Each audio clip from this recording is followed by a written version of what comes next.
Hello guys, तो कैसे हैं आप लोग इन दिस वीडियो। आज हम बात करने वाले हैं बोरुटो मांगा के बारे में। मैं सोचता हूँ कोई फालतू बात नहीं, सीधा बात करते हैं। तुम्हें पता है पिछला चैप्टर बॉम्ब चैप्टर था, जिसके अंदर बहुत सी चीजें हुई। कोड का दिखाना, उसकी आर्मी का दिखाना, कावाकी का नारुतो एंड हिनाटा दोनों को ही दूसरे डायमेंशन में भेजना, और हिमावारी का तो तुम जानते ही हो। देखो, फर्स्ट हम शुरुआत करेंगे कावाकी से। कावाकी ने जो पिछले चैप्टर के अंदर किया था वो एक तरह से अच्छा भी है और एक तरह से बुरा भी है। अच्छी बात यह है कि बोरुटो को अगर कावाकी मार देगा तो मोमोशिकी हमेशा के लिए खत्म हो जाएगा और नारुतो हमेशा के लिए सेफ हो जाएगा। दूसरा, कावाकी ये सब कर भी इसलिए रहा है क्योंकि अगर और भी ज्यादा उत्सुकी कोनोहा पर आते हैं तो पूरा शिनोबी वर्ल्ड खत्म हो जाएगा।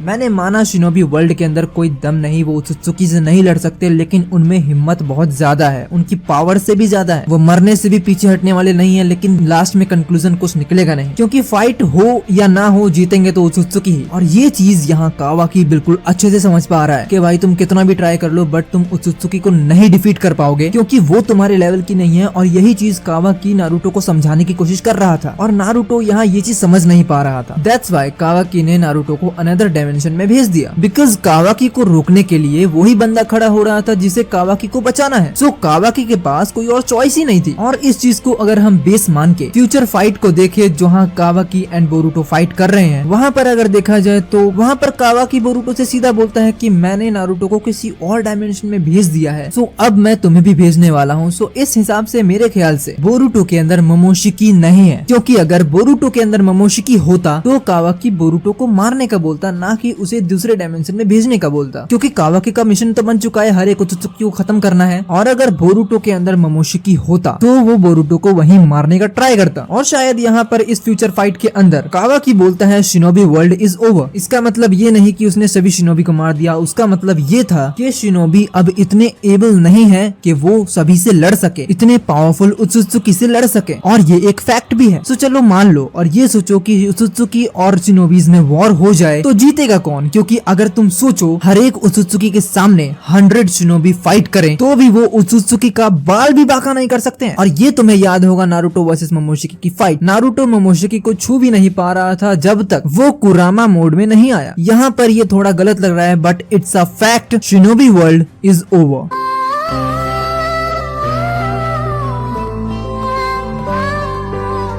और अगर हम बोरुटो की बात करें तो बोरुटो यहाँ सीधा कावाकी से बोलता है कि I am still a shinobi, और शिनोबी होने के बाद भी वो एक उत्सुकी है, ये उसे खुद भी पता है। दूसरा, मुझे ये पता चल चुका है कि कावाकी बोरुटो के साथ फ्यूचर फाइट के अंदर इस फ्यूचर वॉर में साथ क्यों नहीं गया, क्योंकि मेरे ख्याल से कावाकी एंड बोरुटो दोनों की थिंकिंग अलग है। बोरुटो यहाँ ये सोच रहा होगा कि अगर हम वॉर नहीं करेंगे तो हम जीतेंगे कैसे। दूसरा, हम अपने लोगों को ऐसे हारते हुए नहीं देख सकते हैं और मरते हुए तो बिल्कुल नहीं, इसलिए बोरुटो उनके साथ वॉर करने गया है, बट कावाकी नारुतो को बचाने गया है। कावाकी नारुतो को सेव करने गया है और उन शिनोबीज को भी जो इनोसेंट है, जो फाइट नहीं कर सकते हैं। कावाकी ने चैप्टर 77 में ही कहा है नारुतो को, जो तुम जैसे इनोसेंट लोग हैं, जो अच्छे लोग हैं, वो वॉर में बहुत जल्द ही मर जाते हैं और तुम्हारे जैसे लोगों का जिंदा रहना बहुत ज्यादा जरूरी है। दैट्स वाई कावाकी फ्यूचर में सभी को सेव करने के लिए गया है। इस वजह से शायद मुझे लगता है कि कावाकी उस वॉर के अंदर नहीं गया, इसलिए कावाकी के कपड़े फटे नहीं है, उसे कोई खरोच नहीं है, और तो और इसलिए वो बिल्कुल परफेक्ट है। बट अब यहाँ बात आती है बोरुटो की कि बोरुटो कर क्या रहा है, क्योंकि अगर यहाँ कावाकी हीरो है तो विलन कौन है? हम तो बोरुटो को मान के चल रहे हैं, लेकिन ऐसा कुछ नहीं है। यहाँ बोरुटो शायद वो कर रहा है जो उसके डैड ने कहा था कावाकी से कि ये एक शिनोबी का फर्ज बनता है कि वो उन सभी डेंजरस पीपल्स को खत्म करे, और यहाँ बोरुटो वही कर रहा है। बोरुटो ने उन सभी उत्सुकी को शायद पूरी तरह से डिफीट कर दिया है, अपनी पूरी ताकत लगा दी है उन लोगों को डिफीट करने में। दैट्स वाई बोरुटो के कपड़े फटे हुए हैं। और शायद यहाँ बोरुटो नहीं, बोरुटो उत्सुकी गॉड है। और ऐसा हो भी सकता है क्योंकि तुम्हें याद होगा नारुतो सीरीज के अंदर सबसे बड़ा डेंजर कौन था? मादरा उचिहा, और उसे डिफीट करने वाला नारुतो था और उसकी पूरी टीम थी। और तुम्हें पता है सारी कहानी मेन कैरेक्टर के साथ घूमती है। और तुम्हें पता है पिछली बार मैंने इस चीज को कवर ही नहीं किया था, डायमोन एंड बोरुटो की कन्वर्सेशन, जिसके अंदर बोरुटो को डायमोन बोलता है कि तुम सबसे ज्यादा वीकलिंग हो, सबसे कमजोर तुम ही हो। सो डायमोन भाई फ्यूचर में देखते हैं, अभी तो कोई बात नहीं है।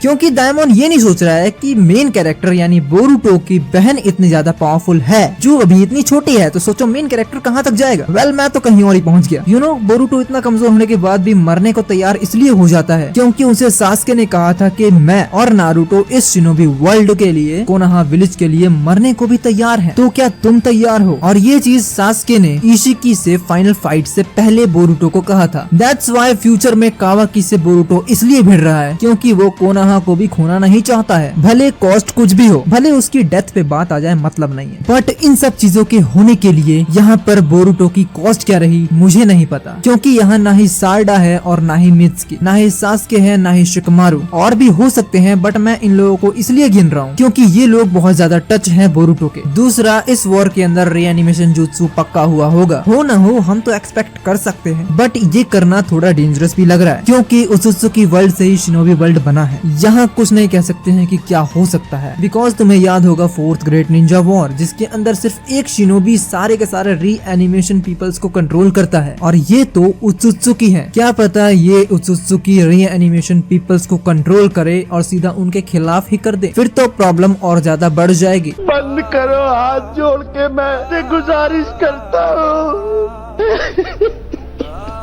बट अगर करंट सिचुएशन की बात करें तो अब आगे क्या, क्योंकि कावाकी को रोकने वाला कोई भी नहीं है। बोरुटो को मारने के लिए कावाकी आ रहा है। दूसरा, बोरुटो को इस बात की भनक भी नहीं है कि नारुतो एंड हिनाटा के साथ क्या हुआ। कोड अपनी आर्मी लेकर आ रहा है, कोनोहा पर बहुत बड़ा डेंजर है। इस सिचुएशन में आगे क्या होगा, क्योंकि अब तो शिकमारू भी डर रहा है क्योंकि हजारों सोल्जर से कोनोहा लड़ेगा कैसे बिना नाना दाइमे के, बिना होकागे के, और ये 1000 सोल्जर्स कुछ कम नहीं है because they made by 10 tales. और तुम्हें पता है यहाँ कावाकी की बात सच हो रही है बिकॉज कोनोहा विलेज इतने बड़े डेंजर से ऐसे ही नहीं लड़ सकता है, वो भी बिना किसी तैयारी के। दूसरा, यहाँ पर वॉरियर्स देख लेते हैं। बोरुटो सबसे वीकलिंग, डायमोन, ईडा और हमारा brown Munda Sasuke the shadow होकागे अगर आ गया तो, दूसरी साकुरा भड़वी, गजब बेइज्जती है।